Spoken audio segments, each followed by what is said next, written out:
Good afternoon sa araw na matirik. At syempre sa kanya. Ngayon nga, di ba sobrang init, Monday, Tuesday. Kahit anong araw pa yan, basta mainit.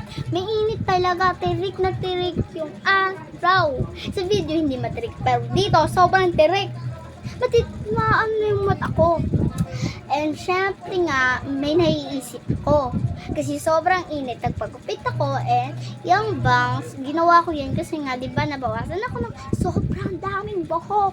Kaya nagbabangs na rin ako. Yan, hanggang dito yung dati, hanggang dito. Ang dami na bawasan, oh my God.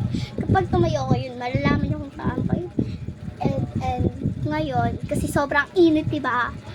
Sobrang init. Nakikita nyo naman, katapat sa akin yung dalawang electric fan. And isa lang naman ako sa bahay.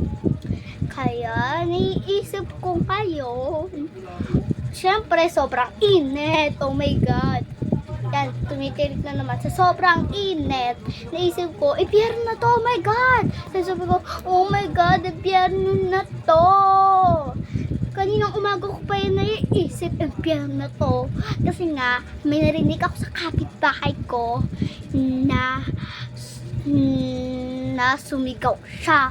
Sabi niya, hoy kayong mga demonyo kayo, magkatayuan na kayo sa mga higaan nyo, gumising na kayo.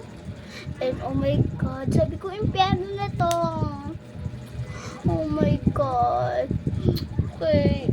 Ay guys, mag-like kayo kung maganda ang new style ko. And tingnan nyo kung gusto nyo yung dati, like, and kapag gusto nyo